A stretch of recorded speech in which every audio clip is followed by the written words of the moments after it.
वहां के जो कुल देवता हैं उनके नारे व्यवस्था बना के अलग अलग जातियों में अलग अलग कुल देवता है उनके नारे लगा के ही वो सारे काम शुरू करते हैं। मैं जोधपुर की इस पावन धरती पर यहाँ उपस्थित हक वंचित समाज के सभी पहरेदारों का स्वागत करता हूं। आप वो योद्धा हैं जिन्होंने मेरी एक आवाज पे हमेशा इस लड़ाई को लड़ने का काम किया है। पीछे हो जाओ भाई, मीडिया के लोगों, किसने कहते तुम्हें बिल्कुल सामने खड़े होकर बनाते? पीछे हो जाओ। तुम लोग क्या कर रहे हो? तमाशा देखने के लिए?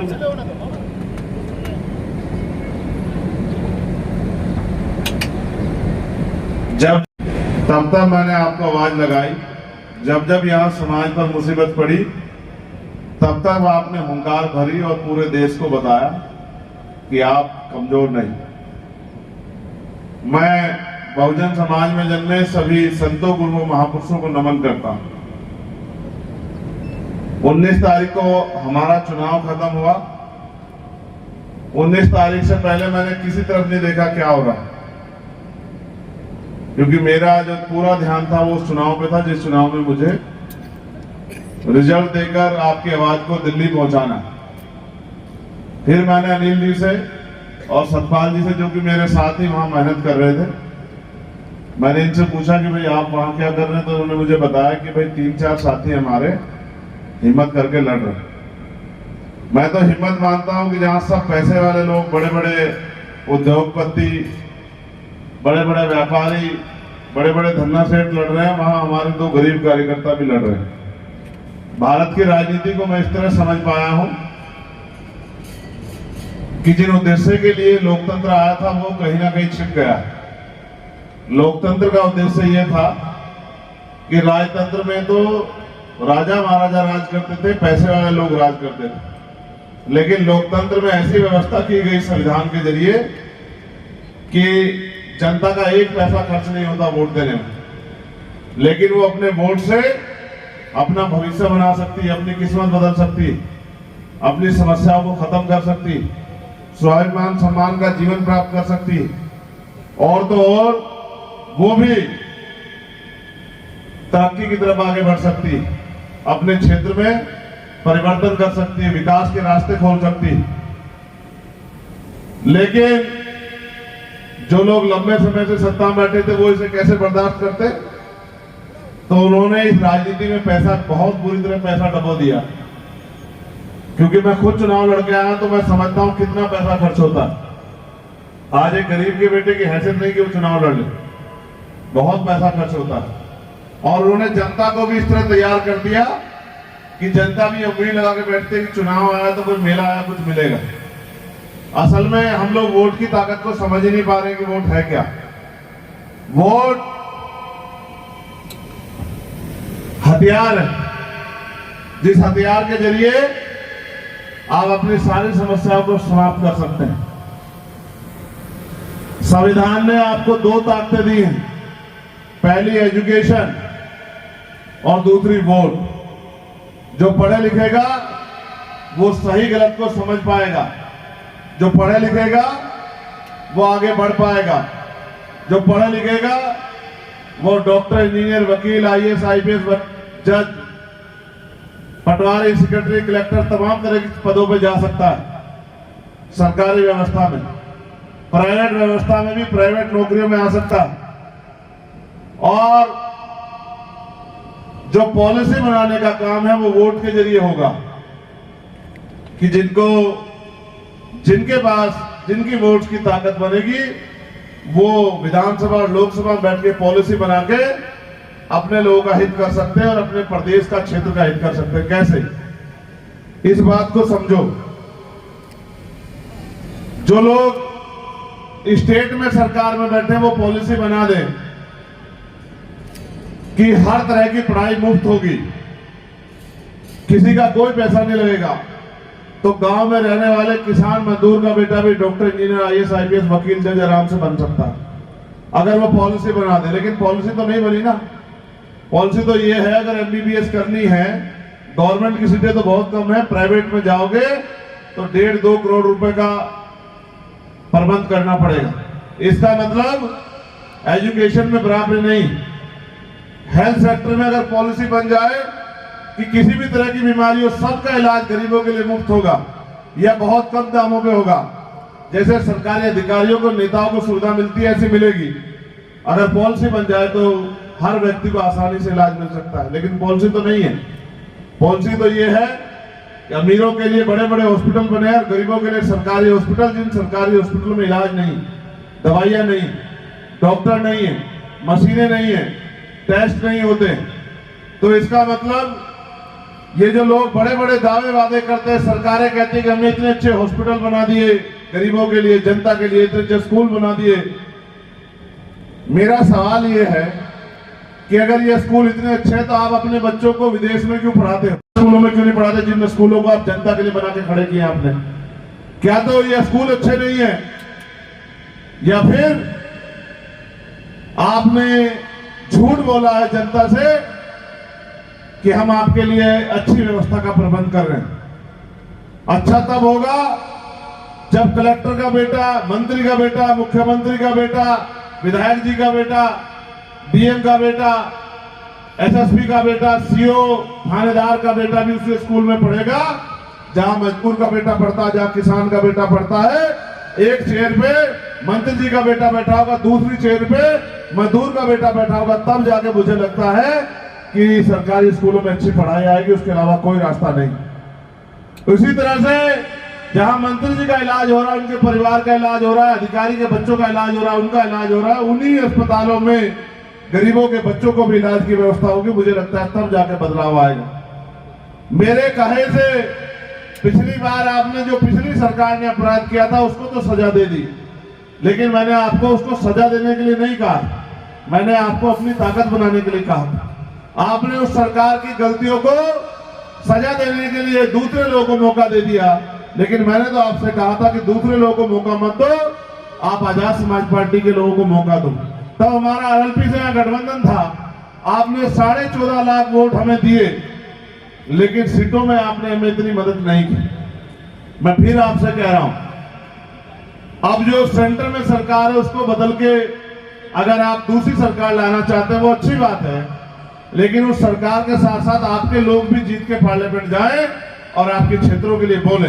क्या आपके क्षेत्रों में रोजगार की समस्या नहीं है? बताओ मुझे हाथ उठा के, है या नहीं है? है? क्या आपने कभी अपने मेंबर ऑफ पार्लियामेंट के मुंह से सुना पार्लियामेंट में कि उसने कहा हो कि साहब हमारे यहाँ उद्योग धंधे लगने चाहिए जिससे कि हमारे नौजवानों को रोजगार की व्यवस्था हो सके? कभी सुना आपने 5 साल में?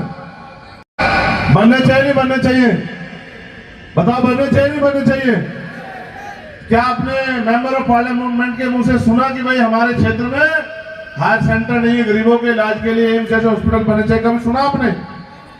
जानी कि आपकी समस्या आपके नेताओं की समस्या नहीं।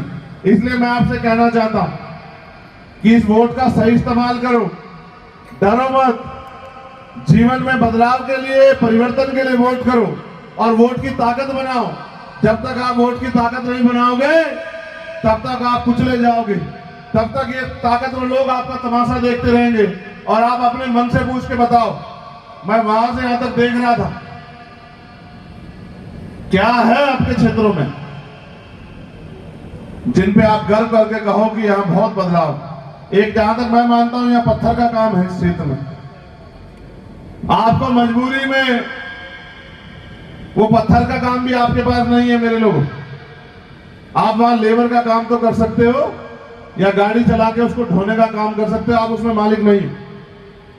आपको अगर तरक्की देश में चाहिए तो सरकारी सिस्टम को बचाना पड़ेगा, और सरकारी सिस्टम में ही आप नौकरियों पे जाके पहला परिवर्तन कर सकते हो और उसके बाद अपनी वोट से ताकत बना के दूसरा परिवर्तन कर सकते हो।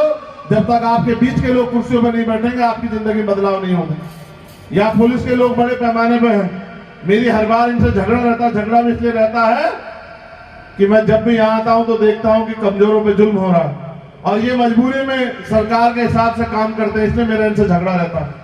मेरा झगड़ा इनसे कोई व्यक्तिगत नहीं है, ये मजबूरी में सरकार के इशारे पे काम करते हैं और कहीं ना कहीं इनके काम से जनता को तकलीफ होती है, इसलिए मैं इनसे झगड़ा करता रहता हूं।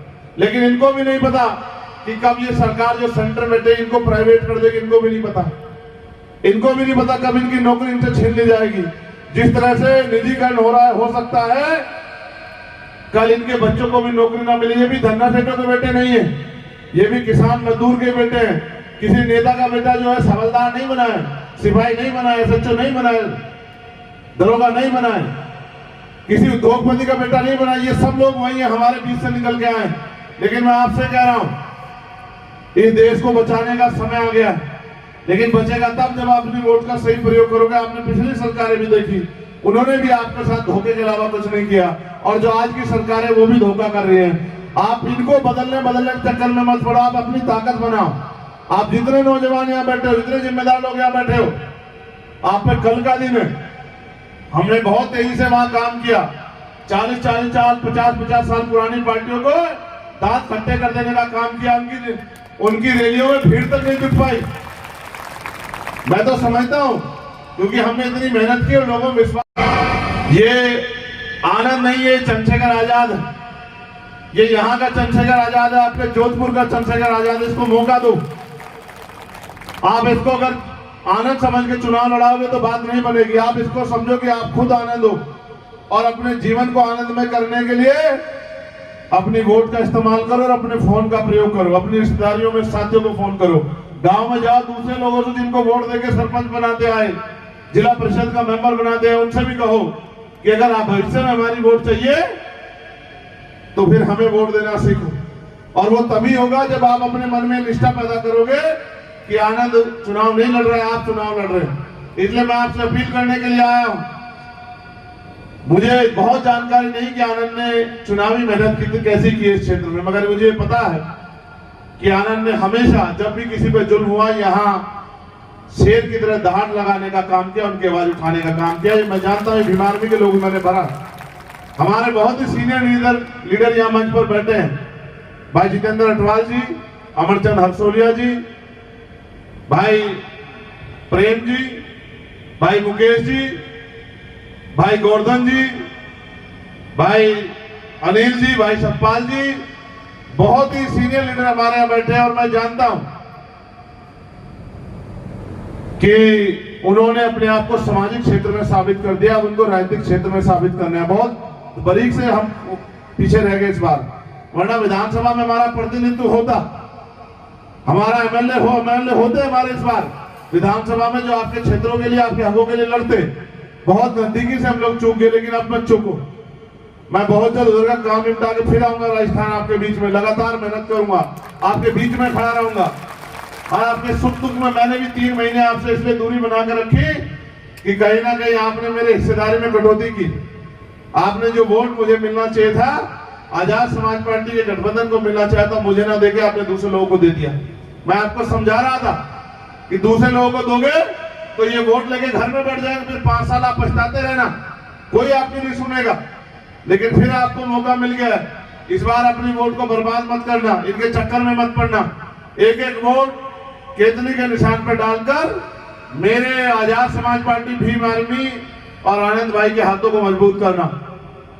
और यही पड़ोस के क्षेत्र से, बाड़मेर से मेरे छोटे भाई प्रभु दयाल चुनाव लड़ रहे, मैंने इनको भी बुला लिया क्योंकि आज प्रचार का आखिरी दिन था। अब ऐसा तो नहीं है कि भाई हम पे कम साधन है तो सरकार हमें कहेगी कि भाई चंद्रशेखर आप 1 महीना बाद तक प्रचार कर लेना, दूसरे पार्टी में तो बहुत हेलीकॉप्टर हवाई जहाज है, वो तो जल्दी प्रचार कर लेंगे, आप बाद में कर लेना, ऐसा तो नहीं है भाई। उतना ही समय तो मैंने इसको बुला लिया कि भाई इसके लिए भी अपील कर लूंगा। यहाँ से मेरी अपील वहां भी चली जाएगी बाड़मेर के लोगों को। पिछली बार हमने वहां बाड़मेर में बायतू में एक दूसरे साथी के लिए वोट मांगे थे और कोशिश की थी वो जीत जाए, लेकिन वो बहुत करीब से हार गया। कोई बात नहीं, मैं इस बार आपसे प्रभु दयाल भाई के लिए वोट मांग रहा हूं कि आप प्रभु दयाल भाई को वोट करना केतली के निशान पे, और एक एक वोट केतली को देके आप मुझे मेरी हिम्मत बढ़ाना, लड़ने की ताकत देना। आप अभी से वोट देने की आदत बना लोगे तो आपकी ताकत बननी शुरू हो जाएगी। जो लोग आपकी कदर नहीं करते वो भी आपका सम्मान करने लगेंगे, और ये शासन प्रशासन के लोग भी, इनका भी मन मजबूत हो जाएगा कि आने वाले समय में चंद्रशेखर आजाद यहाँ ताकतवर होंगे। और चंद्रशेखर यहाँ ताकतवर होंगे तो आप बताओ अपने दिल पे याद रखें, आप ताकतवर होंगे नहीं होंगे? चंद्रशेखर आजाद आप ही तो हो, कोई और है? आप चाहते हो चाहते चंद्रशेखर ताकतवर हो? दोनों हाथ उठा के बताओ जो लोग चाहते हैं। तो सिर्फ नारों से काम नहीं चलेगा, वोट भी देनी पड़ेगी। बताओ मदद करोगे नहीं करोगे? ये अगले 24 घंटे मेहनत कराओगे नहीं कराओगे? जब तक इस देश की हर तरह की गैर बराबरी की जड़ें हम लोग नहीं काट देते तब तक हम लोग रुकने वाले नहीं। और मुझे लगता है आज कारवा जोधपुर में है, आने वाले कल में ये कारवा आगे बढ़ेगा और आगे बढ़ के अपनी ताकत हासिल करेगा। मैं अपने नेताओं से भी कहूंगा, मजबूती से लड़ो। हम तो उन महापुरुषों के बच्चे हैं जिन्होंने बंजर भूमि में फसल उगाई। ये तो फिर भी संघर्ष की भूमि है जोधपुर। बड़े बड़े आंदोलन यहाँ हुए, पाली का आंदोलन यहाँ हुआ, जालौर का आंदोलन यहाँ हुआ, और एक एक आंदोलन ऐसा था जिसने मेरी बहुत हिम्मत बढ़ाई। बस वोट से भी हिम्मत बढ़ाओ। अब अपने घर पे जब लौटो तो अपने गांव में जाके लोगों से अपील करो, प्रभु दयाल को वोट करे, और केतली आपका निशान है, इस केतली को वोट करके ताकत दे और आपकी लड़ाई लड़ने का, आपकी सेवा करने का मौका आजाद समाज पार्टी को दे। मेरा विश्वास है कि पिछली बार की तरह इस बार आप मुझे निराश नहीं करोगे। बताओ निराश तो नहीं करोगे? दोनों हाथ उठा के बताओ निराश तो नहीं करोगे?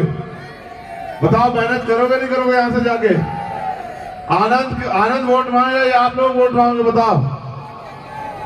ऐसा हुआ कि इस चुनाव में मुझे ज्यादा मेहनत करने की वजह से मेरा गला मेरा साथ ज्यादा नहीं दे रहा है, धीरे धीरे ठीक हो रहा है। अभी आने वाले कुछ दिनों में ठीक हो जाएगा, तो इसलिए मैं ज्यादा जोर नहीं लगा रहा। लेकिन मैं जोर गले से नहीं लगाना चाहता, मैं कलम की ताकत से जोर लगाना चाहता हूं। बस वो कलम की ताकत आप हमें दे दो, फिर देखना आप, फिर आप चैन से पढ़ के घर में सोना। आपकी लड़ाई लड़ने का हम लोग पार्लियामेंट और असेंबली में करेंगे। वो दिन भी दूर नहीं है कि ये गुलामी की बेड़ियां कटेंगी, वो दिन भी दूर नहीं है। अब तो हमारा कैडर तैयार हो रहा है, एक एक नौजवान इस तरह से संघर्ष की लड़ाई को लड़ रहा है जैसे देश की आजादी की लड़ाई को लड़ा था। तो मेरी बहुत बहुत मंगल कामनाएं, और मैं समझता हूं कि इस बार आप अपनी वोट का सही इस्तेमाल करके मुझे ताकत देंगे। बहुत बहुत धन्यवाद। जय भीम, जय भारत, जय संविधान।